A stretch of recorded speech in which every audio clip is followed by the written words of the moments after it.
Episode 6 of Crossroads with the Burtons. I'm Jeb Burton, and this is his dad, Ward Burton. So we got a couple different topics today. Dad and I sometimes do this by the hip, and I've got so much going on right now. This is the busiest time of the year for me, trying to get sponsor contracts done for racing.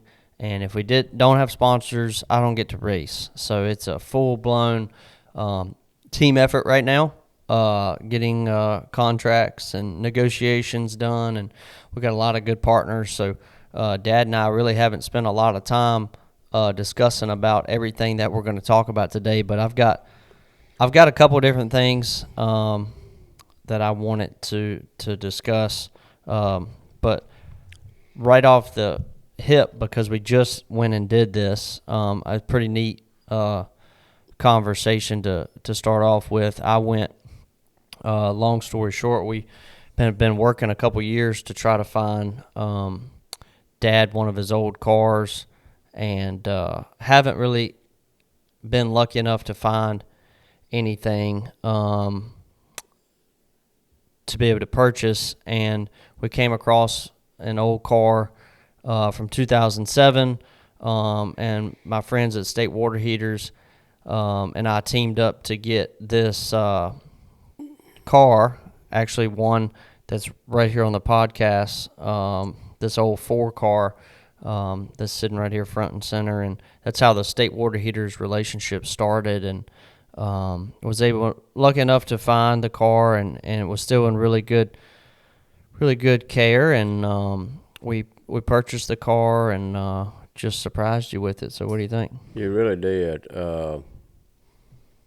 Thank you so much. You got me kind of speechless because I'm right in the middle of cleaning my shop out and painting the floor and getting the shop more presentable. And then all of a sudden, the time, and then you roll in a old race car, which is I got to find something that we're going to do with it to help with our partners. But thank you so much for the effort that you and Jeff Story put through to think of me. I'm not one that really likes much gifts. I don't need anything, so I'm not used to receiving much gifts. So you still got me somewhat speechless of what my reaction should be, but thank you, and I think it'll be really fun to have it around our veterans events, have it around some of our events with State Water Heaters. So thank you. We'll make good use of it, and obviously that was when I drove for Morgan McClure in 07, and we had a really rocky road, but we did have 4 races that we were really good at. But anyway. What 4 were those? That was Michigan, Indianapolis, and I'll have to think of what the other 2 are, because right off the top of my bat. But we had top 5 cars at those 2 races. We just come in the pits, we'd still come out 30 or something, and then we'd make our way back up to the top 10. I think we actually finished at Indy, I think it was 12th. If we'd have just had a few more laps, they were most of the field, not the top 5, but they were coming to me. We just ran out of laps. But, they just didn't have a resource to have a trained pit stop. I remember Indy and the State Water Heater car. You barely made the race. Yes, we were the last one. Yeah, A.J. Allmendinger almost got you. He hit the wall off turn 4.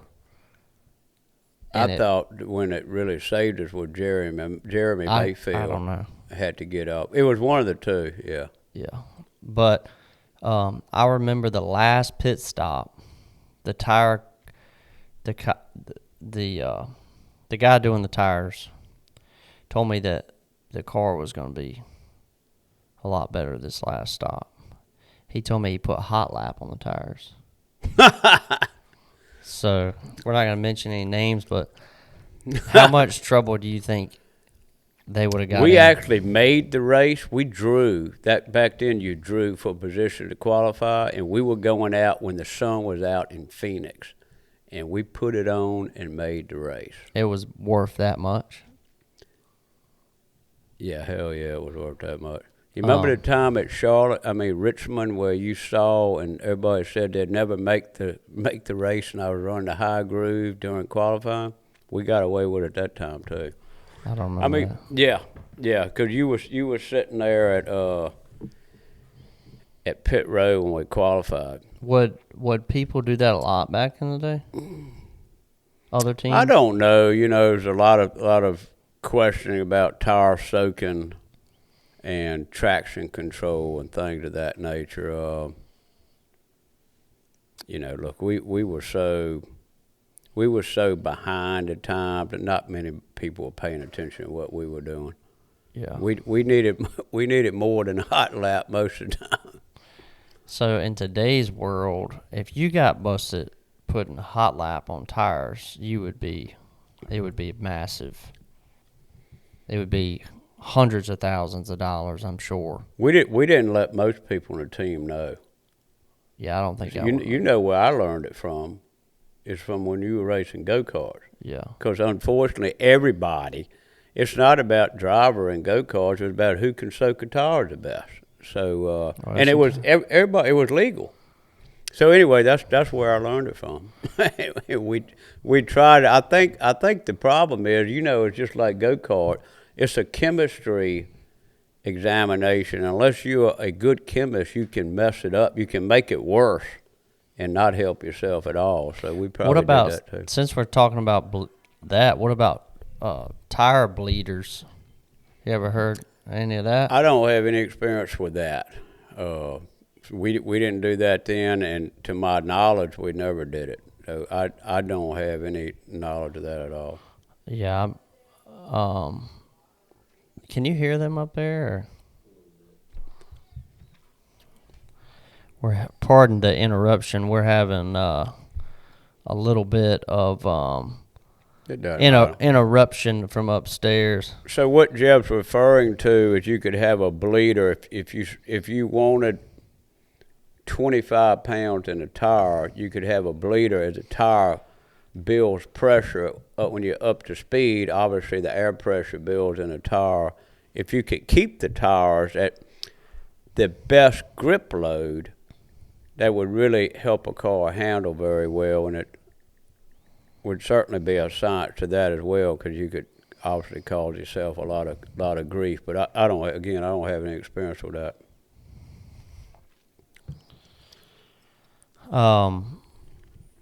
So I found out who was talking up there.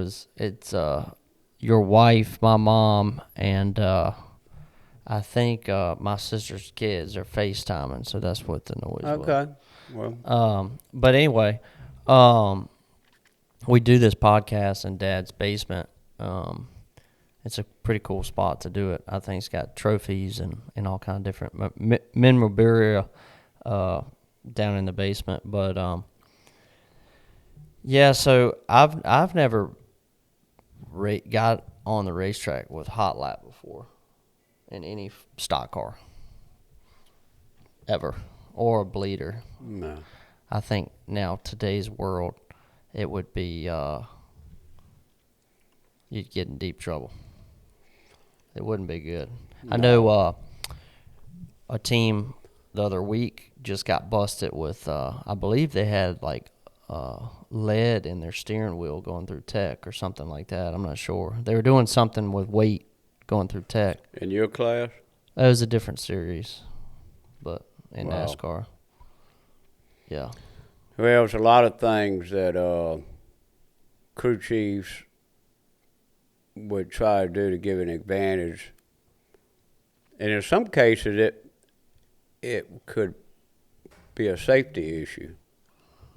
But everybody always trying to go fast, and that's never been the priority. It's good now that the NASCAR officials check for that to make certain that the driver's not being put in jeopardy, because the driver could be just as much a part of it too, saying, "Oh yeah, we can get away with it, let's do it."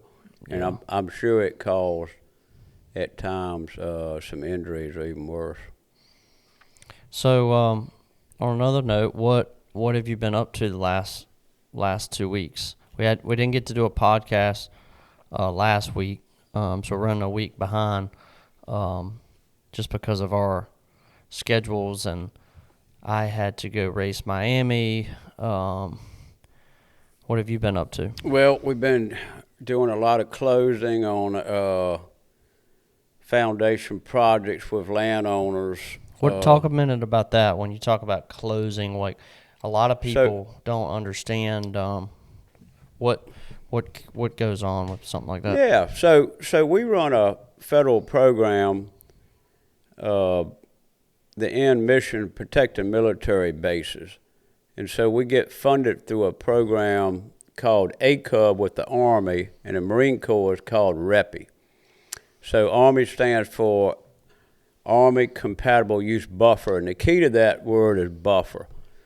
So we have willing landowners signed up around Fort Indiantown Gap in Pennsylvania, Fort Barfoot in Virginia, and Quantico Marine Corps bases. And as funding gets allocated to our cooperative agreement, we go to the military leadership and we have a list of landowners and they rank them. So let's say we have $3 million for Fort Barfoot. We have 63 landowners signed up. So we rank them in order, and then we'll call the landowners, see if they are ready to move forward with either putting in a conservation easement, a deed restriction, or a simple fee purchase where they could sell their property. And what we're trying to do by practicing conservation is protect the military mission. So it's a wonderful opportunity for why I created the Ward Burton Wildlife Foundation, to make a difference for our natural resources, where we can financially pay landowners to put their land in perpetual tools while practicing conservation. We're protecting the military mission. So that's a wonderful, wonderful opportunity. We've made it our wheelhouse. Next year we'll be in Wyoming as well. And a lot of military bases are asking for our services because we're good at it. We know how to treat people well, and we execute. Well, hopefully it cuts off solar farms and windmill farms, because they're an eyesore and they don't supply much green energy, and they're pretty much a wasted space to look at, and not sure why we have them at all. Well, I'll tell you why. In some cases, because utility companies like Dominion Power have been made to provide X amount, a percentage of their energy by having green alternatives like solar. So Dominion has to provide a percentage in the state of Virginia, in their area, of green power source, which in our area is pretty much only can be generated by water or solar.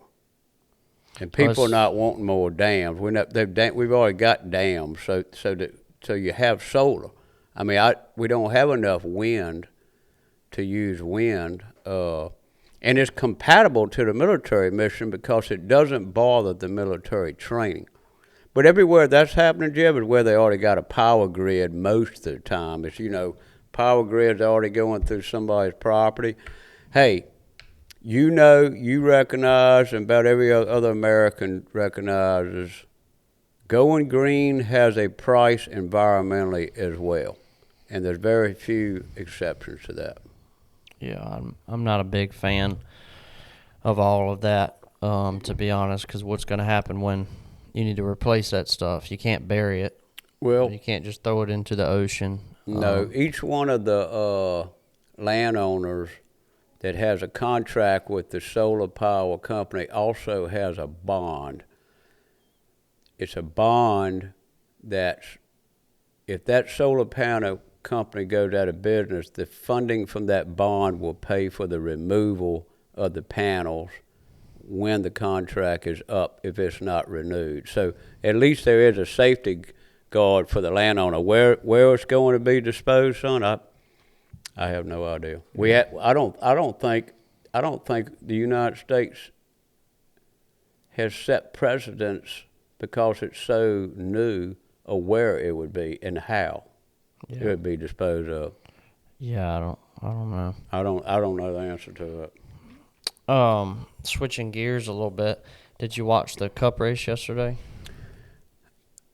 No, I got home from one of our farms after dark, and I watched the end of it.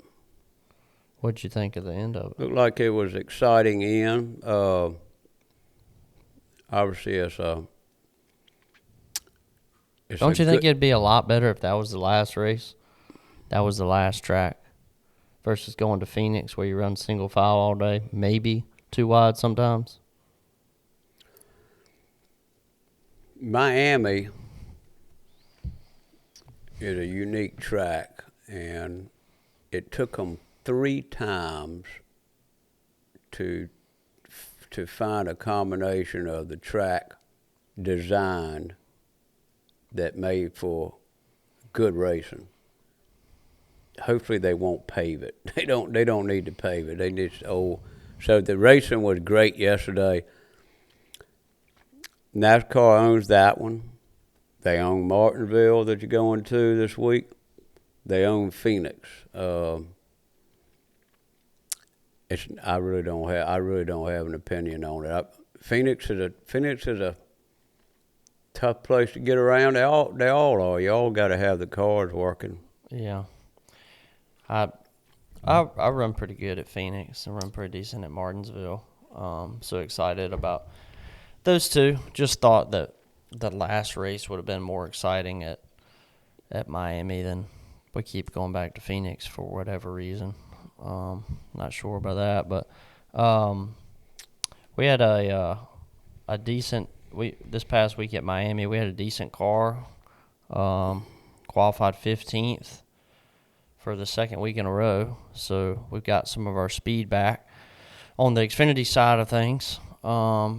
But at Vegas, we had a carburetor issue, and that hurt us really bad for our result. And then after running top 15 all day, and then this past weekend at Miami, we just missed it a little bit, and we're too loose and ran about 18th, 20th all day, and ended up 20th. But at least we got our speed back. It's so tough. I mean, the 88 car finished 12th. I mean, it's a tough series if you're not getting all the resources, and our little team does a good job, but to crack that top 10 in that series right now is tough. I mean, man, you got so many cars that got the alliance. I thought you did a good job to come back from where you were and being so loose, and I think you got decent speed by yourself, but not so much in traffic. So yeah, you're missing it by aero or something, don't you think? Restarts, I was pretty good. I just lost too much grip the longer I'd go, but at the very end of the run, then I would be decent. Oh, is that right? Because the pace would slow down enough, and I could get beside the wall. And then one time I missed my pit box. It was so soon on pit road. At Vegas, I couldn't see my pit box for whatever reason. My spotter couldn't even barely see it. He was telling me. It was just a difficult pit road. And then this past week, it was so soon on pit road, I went around somebody that was turning in, and by the time I went around him, I couldn't get to my box. Did you miss your pit box? I didn't hear that. I almost missed it. Oh. I stopped, and it made me go to last. It cost me 10 spots. But I gained it all back. It was annoying, put it that way. Well, could have been a lot worse. What I think you should do is go put your foot in your pit box before the driver introduction and visually look at the signs in whatever it may be that's around you. There's got to be something around you that looks different. It's just so. Visualize something, because it's a lot going on. Things happen fast when you come in the pits, particularly when all of y'all at the same time. Yeah. My pit crew does a really good job, though. They're good. They have been. What do you have going on? Are you coming to Martinsville? Are fans gonna be able to see you at Martinsville? And you're coming to Phoenix? Come to Phoenix. I will be at Martinsville. I'm going to see Colonel Marshall, that's retired. He used to be the base commander at 14 Town Gap. He always comes to cheer you on with his brother. And I'm waiting for you and Tom Dano to give me a schedule about Phoenix. I was supposed to be at a DOF meeting about Centennial Landscape around Quantico next Thursday. I think we'll fly to Phoenix on Thursday. That's what I figured. So anyway, I got Tom is getting me a itinerary. Schedule. Yeah. And then we have another pretty decent announcement to make, that I'm going to be running a cup car at Phoenix. So that's pretty exciting. It's the 50 Cup car. It's a smaller team, but they do a lot of cool things with veterans, and they're really intrigued with everything you got going on, and they want me to drive the car at Phoenix. So they haven't really raced a lot this year. Like I said, it's a smaller team, but just want to go get some laps in this new car. I'm hoping that I can get some simulator time just for the simple part of shifting. It sounds crazy, but I've never driven a vehicle that is sequential shifting like that. Just simple things of getting it in neutral and reverse, cranking this car, just simple stuff. I need to figure that stuff out, and I'm not going to figure it out until I go do it and get comfortable. So I'm hoping we can go there. It'd be great if we could be inside the top 20. Top 25 would be amazing, to be honest, but I'm hoping we can just run all the laps and do the best we can. We have an hour-long practice, so that's going to be very useful. Oh, that's good. What do you got to do to make the race? I think the good thing is there's only 38 cars showing up and for 40 spots. So this team obviously doesn't have a charter, so we're locked into this race. That's good. That's good. And just excited to try to go do them a good job. I haven't ran this car, like I said, and just want to go there and run all the laps. And it's going to be a busy weekend because I'm going to practice the Xfinity car for an hour and then run from the Xfinity car to the Cup car and get in that and practice that for an hour. What day? That will be on Friday.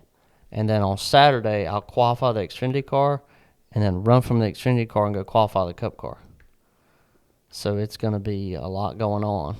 And then I'll run the Xfinity race and then go to sleep and wake up the next day and run the Cup race.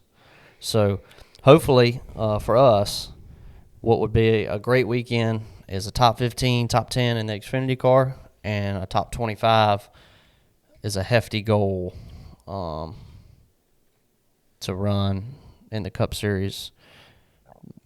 We just need to keep your nose we just clean. Need to run. We just need to run all the laps. Is the goal for that? What are they going to do? What resource are they getting to? We don't really have many resources right now. I mean, how are they getting it just somewhat?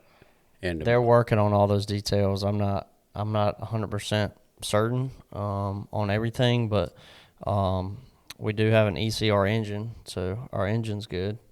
And I think they're working on some other stuff too. Okay. So got good power, but a lot of other details that go involved in this, and just want to do them a really good job. This was actually this team had something to do with Floyd Mayweather a year or so ago, and they don't really work together anymore. But this was that same team. Okay. So they got a different name now. Well, I'm excited for you. Just want you to be able to be at least close enough that you're not in the way, so to speak. You know. Well, that's gonna be a tall ask, because there are teams that are spending $15 million that are in the way. Yeah, well, in a race every weekend. So I don't know what's going to happen there, but you're in the same boat in both races. I mean, you got some of the biggest teams bringing the best of the best, because everything is on the line at that racetrack. Yeah, we just want to that weekend. We want to race people with respect and not cause any problems for anybody, and run all the races, run all the laps for the race in both races, and be able to finish the year somewhat strong. It's been a frustrating year for us. It's been one thing after another. So got a bunch of good partners that are helping us, and wanted to be able to go out and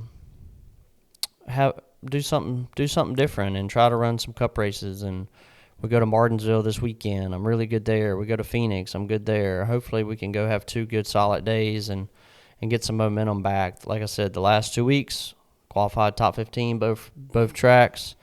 That's good. That's positive. We've learned some things in our car to get our speed back, and that's really good going into next year. And we've got some tests that are coming up. I can't really talk about it right now, but some tests are coming up in the off season. That's going to help our team that a bunch of organizations are going to.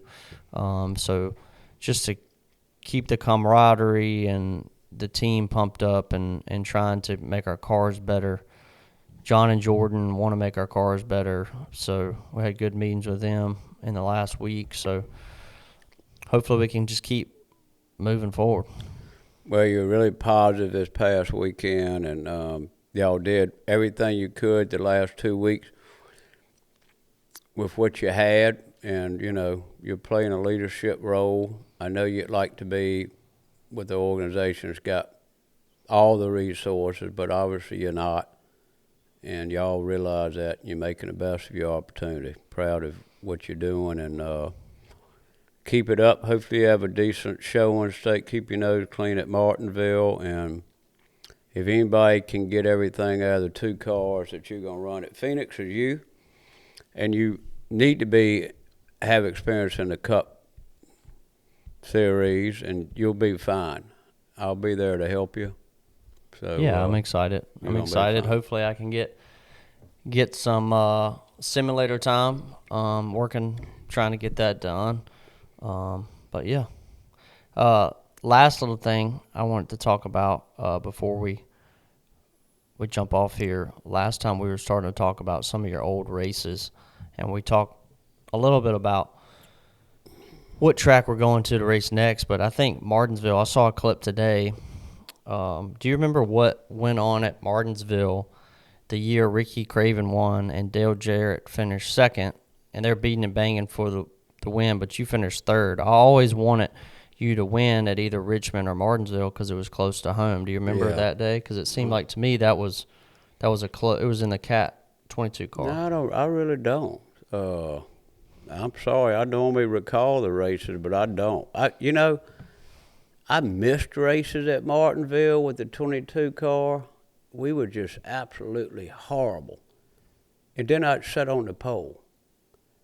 It was just no in between with my team. And hell, maybe some of it was me. I don't know. That place is very. I've had some great runs there, and I've been horrible there. If you arc the car a half a car length too much, it'll change the whole feeling of the car. It won't turn. It ain't gonna turn. If you run it in a little too hard and arc it too much, it's not gonna turn. You're asking too much out of the car, and it's not gonna work. Like, it is a very sensitive racetrack, and there are a lot of different things that go into that track. You have hard braking, the way you're braking and the way you're using the front of the car, the way you're rolling in. I mean, it's very technical. And if you don't do it right, it changes everything. Yeah, you can. You're right. You got to find what your car likes. I've never thought, so if you're going to arc a lot, it seems to me you need to run the upper groove.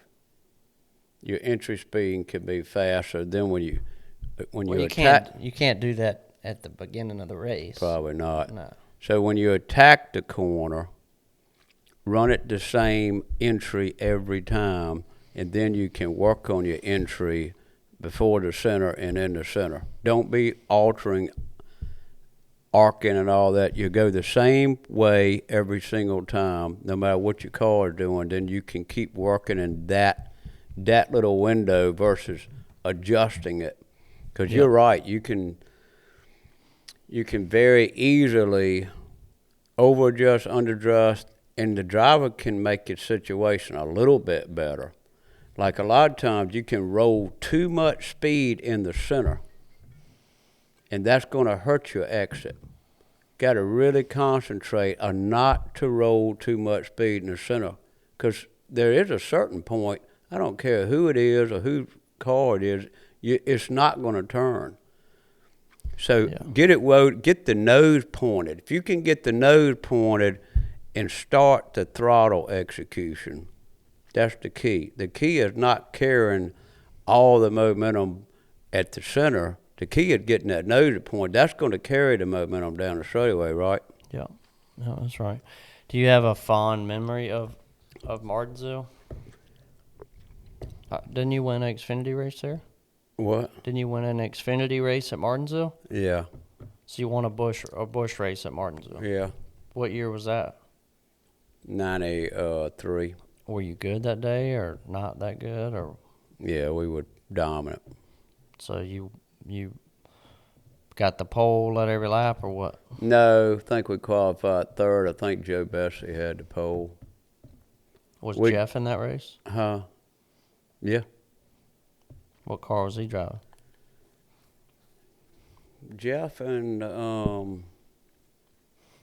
the 93 year, I'll think of a minute. What was he running? The 8 car maybe? Or the Babe Ruth car maybe? I think it was Baby Ruth. I think it was the number 8. So you got one Xfinity win there, no Cup win. But nothing else stands out from that weekend? We took the lead early, 200 lap race, I'm pretty certain. So was it the fall or spring race? It was the fall. So this race, Huh? this coming up race on the schedule, it was towards I the think end. so. I don't know.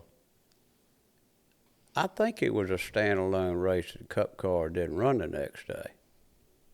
They used to do that. Yeah, I'm pretty certain. I don't think the Cup cars were there. I may be wrong, but I don't recall them. I know that Labonte was really good. He blew up on the back stretch. I was pressing him pretty hard. It was kind of an uneventful day, which is a good thing when your car is working well. I had some cars that year. We were on Hoosier tires, so we had a lot of speed everywhere, but we had some tire failures, and sometimes we were just really stalling pace, and lap cars would wreck in front of me or something. We had all kind of stuff happen that year, but all in all, it was a pretty good year. Yeah, we had won Orange County the week before, so we got 2 in a row that year. Nice. Well, I hope everybody enjoyed episode 6. We are running all over the place. Yeah. We've got a lot going on right now, but good stuff. Good stuff's happening. We're working really hard. Excited about this Cup opportunity. Excited for the last 2 Xfinity races. Dad's going to be at both of them, so hopefully everybody can come and see him, and and we can have a couple good runs to end the year. But just really appreciate everybody tuning in, and see you next time.